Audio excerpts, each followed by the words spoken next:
नमस्कार साथियों, आप सभी का स्वागत है एजुकेशन लाइन में। दोस्तों, राजस्थान बोर्ड माध्यमिक परीक्षा 2022-23 कक्षा 10 हिंदी का मॉडल पेपर है। इस वीडियो में हम सोल्व करने वाले हैं। तो दोस्तों, बोर्ड की ओर से जारी किया गया पेपर है, इसको आप अच्छे से देख लेना। सारे पर्सन इस वीडियो में आपको विद सॉल्यूशन है वो मिल जाएंगे और साथ ही साथ इसकी पीडीएफ फाइल भी दोस्तों आपको मिल जाएगी हमारे व्हाट्सएप ग्रुप पे और टेलीग्राम पे। लिंक डिस्क्रिप्शन बॉक्स में दिया गया है, वहाँ से आप जाके ले सकते हैं और उनको ज्वाइन कर लीजिए। तो चलिए देर नहीं करते हुए मैं आपको स्टार्ट करता हूं। सबसे पहले दोस्तों आपको देख लेना है कि इस बार आपकी परीक्षाएं हैं वो 3 घंटे 15 मिनट की होगी। टोटल पूर्णांक आपके 80 नंबर का रहेगा और इम्पोर्टेंट इंस्ट्रक्शन है, जो दिशा निर्देश आपको यहाँ पे दिखाई दे रहे होंगे, इनको आप एक बार रीड कर लेना ताकि आपको परीक्षा का जो दिशा निर्देश है वो पता चल जाएगा। यहाँ पे देखिए, सबसे पहले आपको खंड ए दिया गया है। खंड ए में आपको एक निम्नलिखित अपठित गद्यांश दिया गया है, मतलब जो आपने पहले कभी नहीं पढ़ा, आपकी बुक में नहीं दिया गया है, इस प्रकार का एक आपको गद्यांश दिया जाएगा। इसको पढ़ने के बाद आपको कुछ क्वेश्चन दिए जाएंगे, उनको आपको आंसर करना है। अगर मैं यहाँ पे बात करूँ, जयशंकर प्रसाद काशी के सुंगनी साहू के प्रतिष्ठित घराने में उत्पन्न हुए थे या पैदा हुए थे। यह घराना अपनी दानवीरता के लिए प्रसिद्ध था। तो इस प्रकार से हम बात करेंगे कि जयशंकर प्रसाद जी के बारे में यहाँ पे एक स्टेटमेंट है, गद्यांश आपको दिया गया है। अब ये अपन पढ़ने के बाद मोस्टली हम देखेंगे कि इसके क्वेश्चन आंसर किस प्रकार के पूछे जा रहे हैं। जहाँ तक मैं मानता हूँ कि कोई भी आपका गद्यांश या पद्यांश जो होगा उसमें इस प्रकार के जो क्वेश्चन होंगे उनको आप आराम से इजीली कर लोगे। ठीक है, तो चलिए अपन यहाँ पे बात करेंगे। पहला क्वेश्चन आपको क्या पूछा जा रहा है। सबसे पहला क्वेश्चन आपको पूछा जा रहा है कि उपयुक्त गद्यांश का उचित शीर्षक है वो क्या है। तो यहाँ पे दोस्तों अगर इसको आप पढ़ोगे, पढ़ने के बाद हमें पता लगेगा कि इस बार इस गद्यांश में किस चीज़ की ओर बारे में बात किया गया है। तो ये दोस्तों इसका जो सही आंसर आपका निकल के आ रहा है वो आपका आ जाएगा ऑप्शन नंबर ए। ये एक प्रकार का छायावाद है जो इसमें दिखाया गया है। ठीक है, नेक्स्ट प्रश्न में बात करूंगा, प्रसाद जी संबंधित थे। तो प्रसाद जी है वो किससे संबंधित थे। हमने यहाँ पे पहली लाइन में पढ़ा कि वह सुंगनी साहू के प्रतिष्ठित घराने के उत्पन्न हुए थे। तो यहाँ पे पहला ही आंसर आपका सही हो जाएगा, सुंगनी साहू घराने से वो संबंधित रखते थे। नेक्स्ट देखिए, प्रसाद जी ने सर्वप्रथम कौन सी भाषा में कविता लिखी। तो यहाँ पे 4 ऑप्शन आपको दिए गए। अब इसको आप पढ़ेंगे यहाँ पे, तो आप यहाँ पे देखेंगे कि यहाँ पे देखिए अध्यापन के लिए उन्होंने काफ़ी सारी किया है, उनका रचनाओं भी काफ़ी सारी कविताएं दी गई है। उन्होंने प्रारंभ में ब्रज भाषा में कविता लिखी। अब यहाँ पे ये पूछा गया है कि सबसे पहली जो भाषा कविता है वो किस में लिखी गई थी। ये देखिए यहाँ पे आपको आंसर मिल जाता है, तो ऐसे आपको आंसर मिल जाएगा। तो इसका आंसर क्या हो जाता है आपका ऑप्शन नंबर बी। ठीक है, ब्रज भाषा। नेक्स्ट देखिए, अगला क्वेश्चन है, निम्न में से कौन सी रचना जयशंकर प्रसाद की है। अब यहाँ पे 4 ऑप्शन आपको दिए गए हैं, कौन सी रचना इनके द्वारा की गई है। तो आप यहाँ पे पढ़ेंगे कि इनके द्वारा दोस्तों रचनाएं जैसे झरना, झरना के लिए पश्चात आंसू। तो यहाँ पे देखिए जो भी आपके आंसर है वो आपको टिक करना है। तो 4 नंबर पे आपका आंसर जाएगा ऑप्शन नंबर ए, आंसू। ठीक है, अगला क्वेश्चन आप देखेंगे यहाँ पे, जयशंकर प्रसाद ने छायावाद का बीजारोपण किस रचना में किया। तो किस रचना में इन्होंने किया था। तो यहाँ पे किया था झरना में। ठीक है, ये भी अभी यहाँ पे आ चुका। अब यहाँ पे आप देखेंगे कि इसी में ये आपका आंसर छिपा हुआ था। देखिए, जयशंकर प्रसाद ने छायावाद का, तो पहला जो क्वेश्चन पूछा गया था कि उपयुक्त गद्यांश का उचित शीर्षक क्या है, तो वो क्या था आपका छायावाद। तो एक बार आपसे रिक्वेस्ट होगी कि जो भी आपका गद्यांश, जो भी क्वेश्चन होंगे उनको एक बार पेपर को आपको पढ़ लेना, 1-2 क्वेश्चन आपको उसमें मिल सकते हैं। ठीक है, आगे देखिए दोस्तों, यहाँ पे अगला जो आपको दिया गया है, अपठित आपको काव्यांश दिया गया है। इसको पढ़ने के बाद आपको प्रश्नों के उत्तर देने हैं। पूर्व चलने के बटोही बाट की पहचान कर ले, है अनिश्चित किस जगह पर सिरित गिरी गहर मिलेंगे, है अनिश्चित किस जगह पर बान बाग वन सुंदर मिलेंगे, किस जगह यात्रा खत्म हो जाएगी यह भी अनिश्चित है अनिश्चित कब सुमन कब कंटकों के सर मिलेंगे। तो यहाँ पे दोस्तों ये जो कविता है ये आपको पता होगा हरिवंश राय जी की कविता है। और जीवन के पथ पर चलने से पहले हमें सब चीज़ों के बारे में ज्ञान कर लेना चाहिए। यहाँ पे ये आग्रह किया गया है, आगे क्या कठिनाइयाँ आएंगी, क्या आएगा नहीं आएगा, ये आपने समझ लिया। अब यहाँ पे हम क्वेश्चन आंसर करेंगे।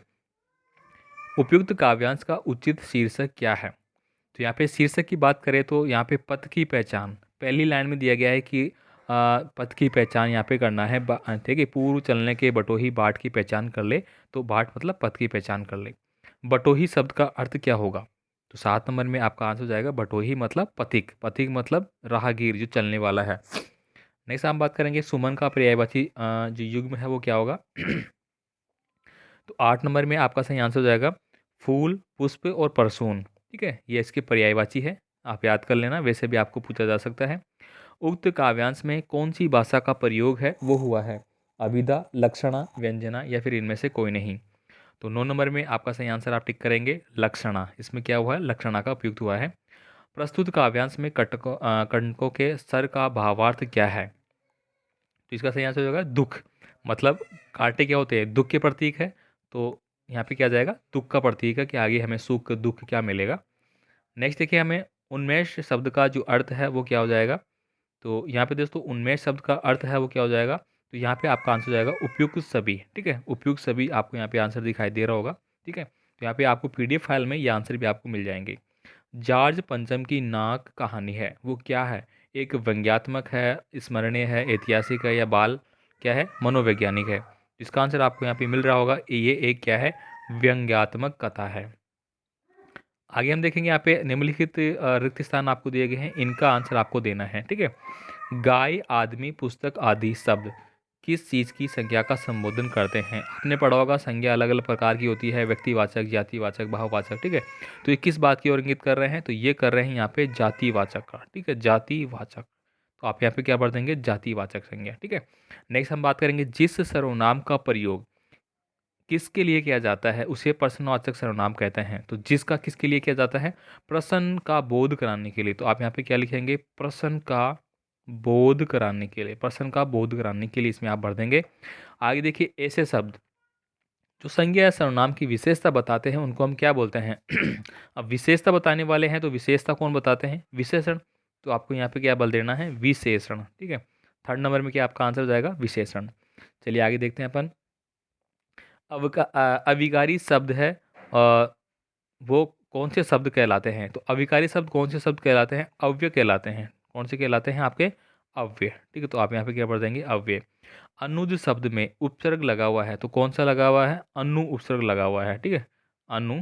ठीक है, नेक्स्ट हम बात करेंगे मानवता शब्द में मूल शब्द कौन सा है? तो मानवता में मूल शब्द कौन सा हो गया? मानव प्लस ता। ठीक है, तो मानवता बन गया आपका। अब इनके आंसर आपको देखिए यहाँ पे मिल जाते हैं। तो ये दोस्तों पूरी पीडीएफ फाइल इसी प्रकार से तैयार की गई है कि इसमें आपको आंसर यहाँ मिल जाएंगे। आगे देखेंगे आप यहाँ पे निम्नलिखित प्रश्नों के उत्तर आपको देने हैं जो कि 20 शब्दों में आपको लिखने हैं लगभग। व्यंजन संधि की परिभाषा दीजिए। तो व्यंजन का संयोग यदि किसी व्यंजन अथवा स्वर से होता है तो उसे व्यंजन संधि कहते हैं। तत्पुरुष समाज के 2 उदाहरण दीजिए। तत्पुरुष समाज के 2 उदाहरण हैं गुरु दक्षिणा और राजपुरुष। तत्पुरुष में दोस्तों जो भी आपके आपने पढ़ा होगा कर्ता ने कर्म को करण से सम। ठीक है, ये वाली चीज़ें आपने पढ़ी होगी संस्कृत में, वो सब आपके तत्पुरुष में लागू होते हैं। ठीक है, आप इनको याद कर लेना। तो यहाँ पे देखिए गुरु दक्षिणा और राजपुत्र। राजपुत्र मतलब राजा का पुत्र। गुरु दक्षिणा गुरु के लिए दक्षिणा। ठीक है, इस प्रकार से। काठ का उल्लू होना मुहावरे का अर्थ क्या होगा? तो काठ के उल्लू होने का मुहावरे का अर्थ क्या हो गया? महामूर्ख होना। ठीक है, ये देखिए आंसर आपको यहाँ पे लिखाई दे रहे होंगे तो ये आपको आंसर यहाँ पे मिल जाएंगे। पीडीएफ फाइल का लिंक आपको डिस्क्रिप्शन बॉक्स में दिया गया है। बीच में आपसे रिक्वेस्ट करूँगा, आप चैनल पे नए हैं तो चैनल को सब्सक्राइब जरूर करें, वीडियो को लाइक कीजिए, साथ ही साथ अपने दोस्तों को भी सेंड कीजिए। बाकी आपका कोई भी कमेंट आप मुझे कमेंट कर सकते हैं। आने वाले और भी पेपर आपको जो भी चाहिए आप उनके लिए मुझे कमेंट कर सकते हैं, वो आपको मैं अवेलेबल करा दूंगा। यहाँ पे देखिए, जैसी करनी वैसी भरनी लोकोक्ति का वाक्य में प्रयोग करना है। भ्रष्टाचार के आरोप में रमेश को निलंबित कर दिया गया। सच है, जैसी करनी वैसी भरनी। अब यहाँ पे देखिए अगला क्वेश्चन आपको दिया गया है, यतीन्द्र मिश्र का जन्म कब और कहाँ हुआ? ये आपकी पाठ्य पुस्तक के लिए गए क्वेश्चन है। ठीक है, तो इनका आंसर आपको यहाँ पे मिल रहा है। यतीन्द्र मिश्र का जन्म 1977 में अयोध्या उत्तर प्रदेश में हुआ।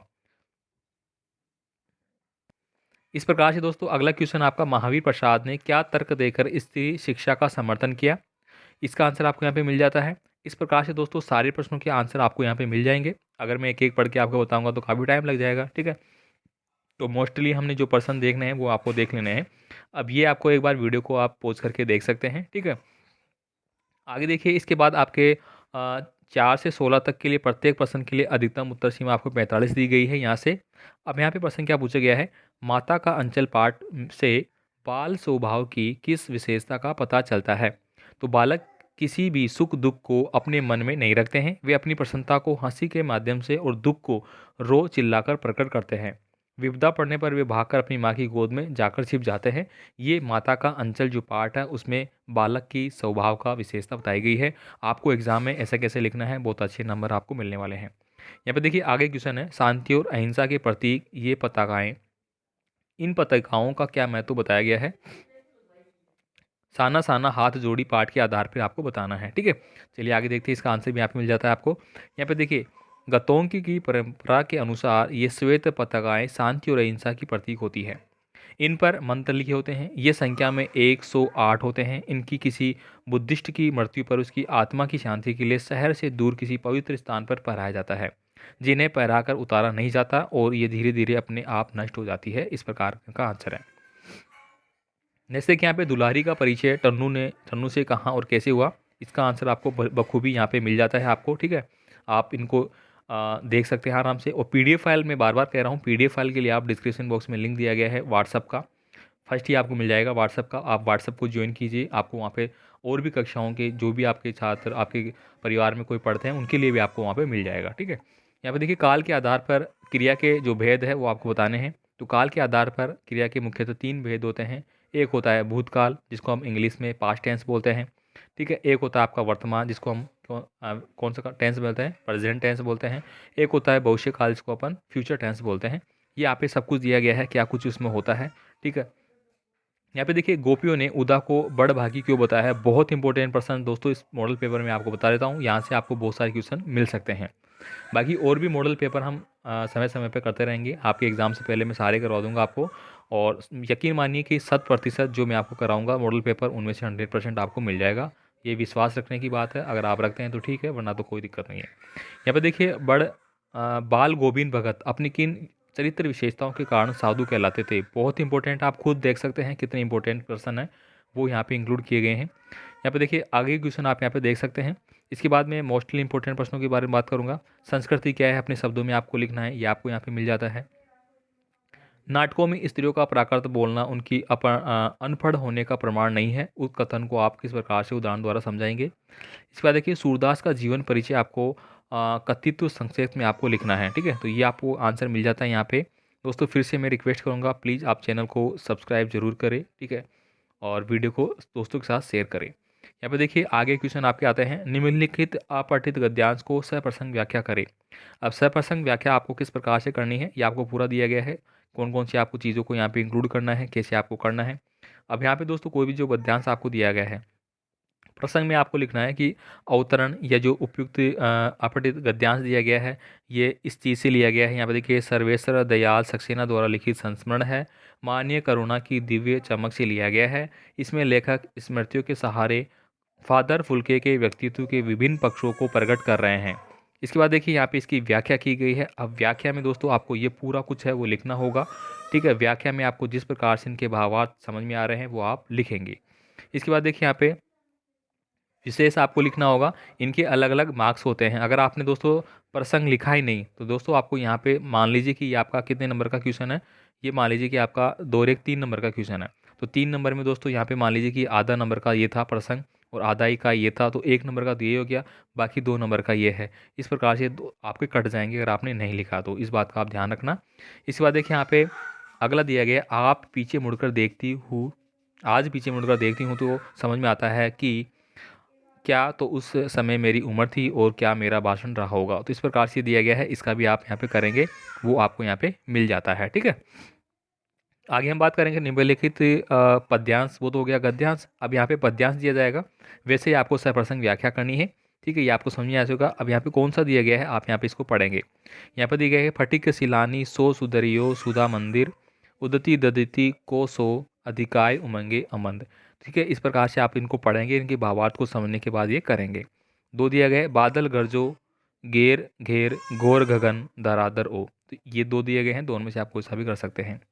ठीक है, इसके बाद देखिए यहाँ पे और क्वेश्चन आपके आ जाते हैं, लक्ष्मण और परशुराम के मध्य हुए संवाद को आपको बताना है। जो संवाद है, अब यहाँ पे दोस्तों संवाद किसी का भी आपको पूछ सकते हैं, लेकिन यहाँ पे लक्ष्मण और परशुराम के बारे में दिया गया है, इसको आपको पढ़ लेना है, अच्छे से पढ़ लेना है। ठीक है, आप विश्वास से पढ़ेंगे तो मैं भी गारंटी लेता हूँ, अगर आप पढ़ेंगे नहीं तो फिर किस बात की गारंटी। ठीक है, यहाँ पे देखिए आत्मकथा कविता के मूल भाव का विस्तृत प्रकाश आपको डालना है। ठीक है, ये आपको आंसर मिल जाता है, 3 नंबर का क्वेश्चन है। अच्छे से तैयार कर लेना है भाई लोगों। यहाँ पे देखिए नेताजी का चश्मा बहुत इंपॉर्टेंट है, बहुत अति अति इम्पोर्टेंट है। 100% लाइक क्वेश्चन है ये, ठीक है। तो आपको बताना है कि सेनानी न होते हुए भी चश्मे वाले को लोग कैप्टन क्यों कहते थे। इसका आंसर आपको मिल जाता है यहाँ पे, आप इसको रोक के देख सकते हैं। एक कहानी ये भी पाठ मनु भंडारी के साधारण लड़की से असाधारण बनने की प्रारंभिक पड़ाव को प्रकट करता है। इसको आपको समझाना है। अब यहाँ पे दोस्तों आपको कुछ निबंध दिए गए हैं। देखिए, मातृत्व का उसका महत्व दिया गया है, मेरा प्रिय नेता दिया गया है, मेरी अविस्मरणीय यात्रा राजस्थान के मेले, ये यहाँ पे दिए गए हैं। अब यहाँ पे कुछ इंपॉर्टेंट टॉपिक इंक्लूड किए गए हैं, मतलब ये 4 चीज़ें दी गई है, इनको आपको इसमें शामिल करना है, ठीक है। यहाँ पे मैं दोस्तों आपको स्लाइड करके दिखा देता हूँ, ये सारे आंसर आपको यहाँ पे मिल जाते हैं, आप इनको आराम से तैयार कर सकते हैं, ठीक है। इसके बाद देखिए यहाँ पे अगला मेरे अविस्मरणीय यात्रा हो गई आपकी, ठीक है। इसके बाद देखिए राजस्थान के मेले, राजस्थान के मेलों का क्या वर्णन है, क्या इंपॉर्टेंस है, वो सब कुछ यहाँ पे दिया गया है, ठीक है। आप इनको रोक के एक बार देख सकते हैं, ठीक है। अब यहाँ पे बात करेंगे अपन, जो आपका पत्र लेखन राइटिंग वगैरह है वो क्या आएगा ग्रामर का। तो यहाँ पे देखिए, स्वयं को आदर्श नगर बीकानेर का नीरव मानते हुए अशोक नगर जयपुर निवासी अपने मित्र को बहन की शादी में बुलाने हेतु निमंत्रण पत्र लिखना है। दोस्तों बहुत ज़्यादा इंपॉर्टेंट चल रहा है ये, बहन की शादी में, भाई की शादी में बुलाने के नोटिस या पत्र, ये बहुत इंपॉर्टेंट है। कक्षा 8, 10, 12 सभी के लिए बता रहा हूँ मैं, इनको आप पढ़ेंगे। अब इनका लिखने का तरीका दोस्तों क्या है, यहाँ पे देखिए, यहाँ पे आपने ऊपर लिखा एड्रेस 18 आदर्श नगर, 18 उनका मकान नंबर हो गया, बीकानेर दिनांक जो भी आप लिखेंगे यहाँ पे। अब प्रिय अजय, ठीक है। तो यहाँ पे नमस्कार, आपको यह जानकर हर्ष होगा कि दिनांक 30 नवंबर 2000 जो भी 22-23 है को मेरी बहन मुन्नी का विशु विवाह है। जो भी यहाँ पे डिटेल है वो आपको दे देना है इस प्रकार से क्या है, और आपको लास्ट में अपना स्नेह वगैरह ये सब कुछ लिखना है। तो ये फॉर्मेट रहने वाला है, आप किस प्रकार से पत्र राइटिंग लिखेंगे, ठीक है। एक और अथवा में दिया गया है, यहाँ पे क्या दिया गया है, अंग्रेजी विषय के अध्यापक का पद रिक्त होने के कारण कोई अतिरिक्त व्यवस्था हेतु प्रार्थना पत्र आपको लिखना है, मतलब आपको एप्लीकेशन राइटिंग है वो लिखना है, ठीक है। एप्लीकेशन, यहाँ पे देखिए ये एप्लीकेशन लिखी गई है, कैसे आपको लिखना है, कैसे खैर आती होगी आपको, लेकिन फिर भी आप एक यहाँ पे देखेंगे। सेवा में श्रीमती प्रधानाचार्य जी, राजकीय उच्च माध्यमिक विद्यालय मकराना, विषय आपको जरूर लिखना है जो कि आपका यहाँ पे क्वेश्चन में दिया गया है। अंग्रेजी में, सॉरी, विद्यालय में अंग्रेजी विषय के अध्यापक का पद रिक्त होने के कारण अतिरिक्त व्यवस्था करने के संबंध में, ठीक है। अब ये पूरा यहाँ पे दिया गया है कैसे आपको लिखना है, कौन सी कक्षा के आप छात्र हो, क्या कुछ यहाँ पे दिए गए है, पूरा विवरण यहाँ पे लिखेंगे। यहाँ पे आप लिखेंगे प्रार्थी कक्षा वगैरह कहाँ कहाँ का है, यहाँ पे दिनांक वगैरह लिखेंगे। इसके बाद देखिए यहाँ पे नव अंकुर विधवा महिला सहायता संस्था जयपुर द्वारा बनाई गई कॉर्पोरेट की बिक्री हेतु आपको एक विज्ञापन देना है। अब विज्ञापन के लिए दोस्तों आपको देखिए किस प्रकार से यहाँ पे दिया गया है पूरा, कैसे आप लिखेंगे, ठीक है। तो नव अंकुर विधवा सहायता महिला जो भी सब कुछ आपको लिख देना है। बम्पर छूट आपने लिख दिया, 30% छूट, सुनहरा मौका, ठीक है, ये सब कुछ आपको लिख देना है, मोबाइल नंबर वगैरह है, ठीक है। इस प्रकार से आपको ये करना है, तो ये पूरा पेपर यहाँ पे हो जाता है। उम्मीद करूँगा आपने पूरा वीडियो देखा होगा और आपको समझ में आ चुका होगा। इन प्रश्नों को आपको अच्छे से तैयार कर लेना है, सारे मॉडल पेपर मिल जाएंगे, 100% की गारंटी ले रहा हूँ अगर आप पूरी वीडियो देखेंगे तो। बाकी दोस्तों को सेंड करना, कोई भी कमेंट है आप कमेंट कर सकते हैं, पीडीएफ का लिंक डिस्क्रिप्शन बॉक्स में दिया गया है। मिलेंगे अगले पेपर के साथ, धन्यवाद।